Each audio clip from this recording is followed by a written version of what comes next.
Well, thank you all for coming.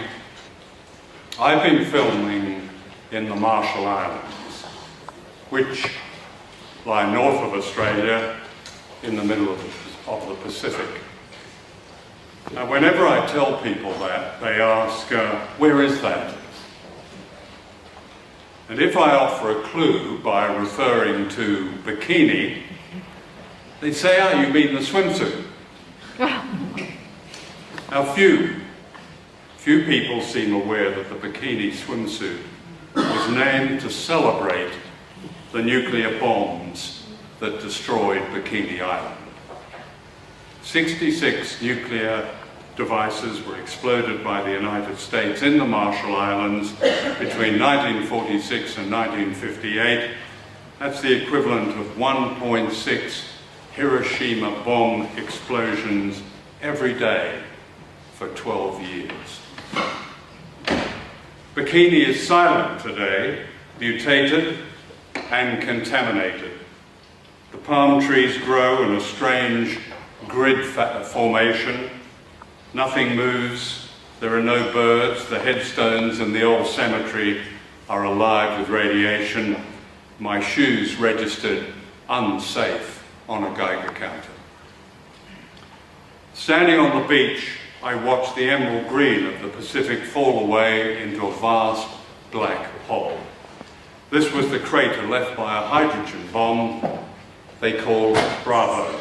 The explosion poisoned people and their environment for hundreds of miles, perhaps forever. On my return journey, I stopped at Honolulu Airport and picked up an American magazine called Women's Health. On the cover was a smiling woman in a bikini swimsuit, and the headline, "You too can have a bikini body." A few days earlier in the Marshall Islands, I'd interviewed women who had very different bikini bodies. Each had suffered thyroid cancer and other life-threatening cancers. Unlike the smiling woman on the cover of the magazine, all of them were impoverished, all of them the victims and guinea pigs of a rapacious superpower that is today more dangerous than ever. Now, I relate this experience really as a warning and to try and break a silence, rather to break a distraction that has consumed so many of us. The founder of modern propaganda, Edward Bernays, described this distraction, I quote, as, and I quote, the conscious and intelligent manipulation of the habits and opinions of democratic societies. He called it an invisible government. Now, we're meeting this evening on the campus of a great university, a storehouse of knowledge, surely a centre of debate and free speech. But how many studying here are aware of the story of bikini and its critical relevance to their lives today? How many are merely trained to respect propaganda? How many of us are aware that a world war has already begun? True, at present it's a war of propaganda, of lies and distraction, and of censorship by omission. That can change overnight. Let me give you one example of this propaganda. In 2009, President Obama stood before an adoring crowd in the centre of Prague, in the centre of Europe, and he pledged himself to make, and I quote, the world free from nuclear weapons. People cheered and some cried. A torrent of platitudes flowed from the media. Obama was awarded the Nobel Peace Prize. It was all fake. He was lying. The Obama administration almost immediately launched a program to build more nuclear weapons, more nuclear warheads, more nuclear delivery systems, more nuclear factories. Nuclear warhead spending alone rose higher under Obama than under any other American president. The cost over 30 years is estimated at $1 trillion. A mini nuclear bomb is planned. It's known as the B-61 Model 12. Sounds like a Volkswagen. There's never been anything like it. One of America's top generals, General James Cartwright, a former head of the Strategic Air Command, has said, and I quote him, "Going smaller makes this nuclear weapon more thinkable." In the last 18 months, the greatest build-up of military forces since World War II, led by the United States, is taking place along Russia's western frontier. Not since Hitler invaded the Soviet Union have foreign troops presented such a demonstrable threat to Russia. Ukraine, once part of the Soviet Union, has become a CIA theme park. Having orchestrated a coup in Kiev, Washington effectively controls a regime that's next door and hostile to Russia, a regime rotten with Nazis. Literally, prominent parliamentary figures in the Ukraine are the political descendants of the notorious anti-Semitic OUN and a UPA fascists. They openly praise Hitler and call for the persecution and expulsion of the Russian-speaking minority. That's not what you read, of course, in the news. In Latvia, Lithuania and Estonia, on Russia's frontier, the US military is permanently deploying combat troops, tanks, weapons. Now, this extreme provocation of the world's second nuclear power, Russia, is met with silence in the West, especially in Australia, the most silent of all, the land of willful ignorance. What makes the prospect of nuclear war even more dangerous is a parallel campaign, propaganda campaign, against China. Seldom a day passes when China is not elevated to the status of a threat. Count the American admirals who fly in with their scare stories about China. Each has given unctuous, uncritical front-page treatment. According to Admiral Harry Harris, the Pacific commander, China is, and I quote, "building a great wall of sand in the South China Sea." What he's referring to is China building airstrips in the Spratly Islands, which are the subject of a dispute with the Philippines, a dispute of little consequence until Washington pressured and bribed the government in Manila, and Admiral Harris launched a propaganda campaign called Freedom of Navigation. What does this mean? It means freedom for American warships to patrol and intimidate and dominate the coastal waters of China. Try to imagine the American reaction if Chinese warships did the same off the coast of California. I made a film called The War You Don't See, in which I interviewed distinguished journalists in America and Britain, reporters such as Dan Rather of CBS, Raggy Omar, the BBC, David Rose of The Observer.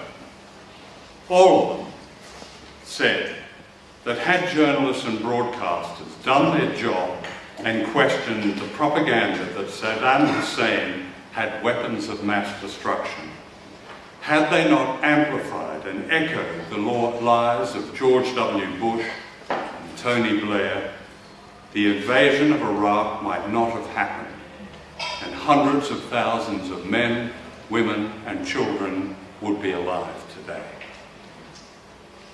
The propaganda laying the ground for a war against Russia and China is no different in principle, but a lot more dangerous. Name a single journalist in Australia, an academic, a politician of any party, who has publicly and vociferously asked why China is building airstrips in the South China Sea. The answer ought to be glaringly obvious. The United States is encircling China with a network of bases, ballistic missiles, battle groups, nuclear-armed bombers. This lethal arc extends from right here in Australia to the islands of the Pacific, the Marianas, the Marshalls and Guam, to the Philippines, Thailand, Okinawa, Korea, and right across Eurasia to Afghanistan and India and Pakistan. Look at the map. America has hung a noose around the neck of China. Australia, in America's pocket, is beckoning war with our greatest trading partner. Incredibly, none of this is news. Censorship by omission, silence by media, then war by media. In 2015, in high secrecy, Washington and Canberra staged the biggest single air-sea military exercise in history, known as Talisman Sabre.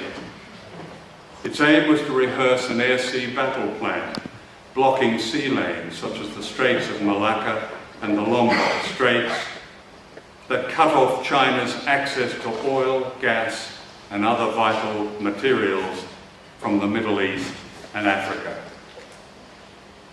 Silence. In the circus known as the American presidential campaign, Donald Trump is being presented as a lunatic, a fascist. He's certainly odious, but he's also a media hate figure, and that alone should arouse our skepticism. Trump's views on migration are grotesque, but no more grotesque than those of David Cameron or Tony Abbott or a couple of serving ministers in the current Turnbull government.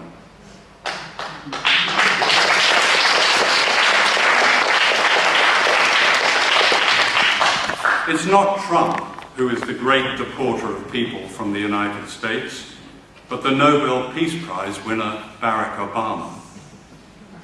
According to one respected liberal commentator, Trump is, and I quote, unleashing the dark forces of violence in America. Unleashing dark forces? Really? Is he kidding? This is the country where toddlers shoot their mothers and the police wage a murderous war against black Americans. This is the country that has attacked and sought to overthrow more than 50 governments, many of them democracies, and bombed from Asia to the Middle East, causing the deaths of untold numbers of people.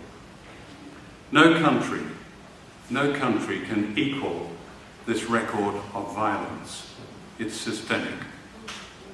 And most of America's wars against defenseless countries have been launched not by Republican presidents, the Trumps, but by liberal Democrats, Truman, Kennedy, Johnson, Carter, Clinton, Obama. In 1947, a series of National Security Council directives described the paramount aim of American foreign policy as, and I quote, a world substantially made over in America's own image, unquote. The ideology was messianic Americanism. We were all Americans, or else. Heretics would be converted, subverted, bribed, smeared, or done away with. Donald Trump is undoubtedly a symptom of this, but he's also a maverick. He said the invasion of Iraq was a crime.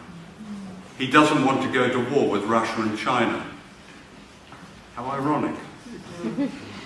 The danger to the rest of humanity is not Trump, in my view, but Hillary Clinton. She is no maverick. She embodies the resilience and violence of a system whose vaunted exceptionalism is a form of fascism with an occasional liberal face.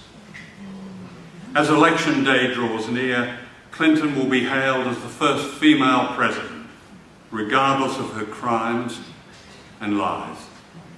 Just as Barack Obama was lauded as the first black president and liberals swallowed his drivel about hope. And the drool goes on.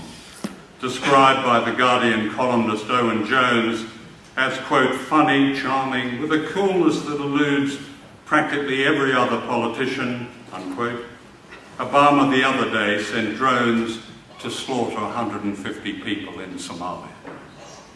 He kills people frequently, usually on Tuesdays, according to the New York Times, when he's handed a list for death by drone. That's cool. In the last presidential campaign, Hillary Clinton threatened, and I quote, to totally obliterate Iran with nuclear weapons. As Secretary of State under Obama, she approved the overthrow of the democratic government of Honduras. Her almost gleeful destruction of Libya in 2011 qualifies her as a Class A war criminal. When the Libyan leader, Colonel Gaddafi, was publicly sodomized with a knife, a murder made possible by American logistics, Clinton gloated over his death. He came, he saw, he died. One of her closest allies is Madeleine Albright, the former Secretary of State, who has attacked young women for not supporting Clinton. This is the same Madeleine Albright who once celebrated the death of 500,000 Iraqi children as, quote, worth it. Clinton's biggest backers are the Israel lobby and the arms companies that fuel the violence in the Middle East. She and her husband have taken millions of dollars from Wall Street.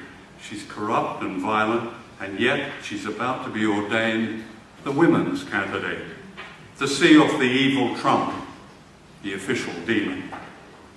She's backed by distinguished feminists, Gloria Steinem in the US, Ann Summers in Australia. A generation ago, a postmodern cult, now known as identity politics, stopped many intelligent, liberal-minded people examining the causes and individuals they supported, such as the fakery of Obama and Clinton, such as specious progressive movements like Syriza in Greece, which portrayed the people of that country and allied with their enemies. Self-absorption, a kind of meism, became the new zeitgeist in privileged Western societies and signalled the death of great collective movements against war, against social justice, against equality, against racism and sexism. Today, the long sleep may be over. The young seem to be stirring again, slowly, gradually. The thousands in Britain who supported Jeremy Corbyn as Labour leader are part of this awakening, as are those who rallied to support Bernie Sanders. But is that it? In Britain last week, Jeremy Corbyn's closest ally, his shadow treasurer, John McDonnell, committed a Labour government to pay off the debts of piratical banks and to continue so-called austerity. No real change there. In the US, Bernie Sanders has promised to support Clinton if or when she's nominated. He too has voted for America's use of violence against countries when he thinks it's right. He says Obama has done a great job. No real change there. In Australia, we have a kind of mortuary politics in which barren parliamentary gains are played out in the media while refugees and Indigenous people are persecuted and inequality grows, along with the danger of war. The Turnbull government has just announced the so-called defence budget of $195 billion. That is a drive to war. There was no debate, none. Silence. Why? In Australia, as in most Western countries, there's now a permanent government with two main competing factions whose social, economic and foreign policies are almost identical. Elections are now theatrical episodes in which copycat policies are ratified. As in war by media and silence by media, we now have democracy by media. And that's fake too. What has happened to the great tradition of popular direct action? Where is the courage, political imagination and commitment required to begin the long journey to a better, just and peaceful world? Where are the acclaimed artists, writers, playwrights, filmmakers in Australia? Perhaps enjoying their federal and state government prizes and patronage. For they're silent too. Of course, there are very honourable exceptions, including those who sponsored this meeting tonight and those who have fought tenaciously for justice, for refugees, and those who fought tenaciously for justice for Indigenous people, and those who last week exposed the Baird government's attacks on the right to protest and of free speech.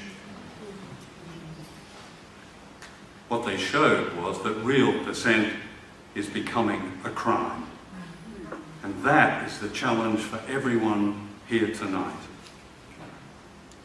They, governments, elites, those who seek to control our lives, must not get away with it. Break the silence, or do we wait until the first nuclear missile is fired? Thank you.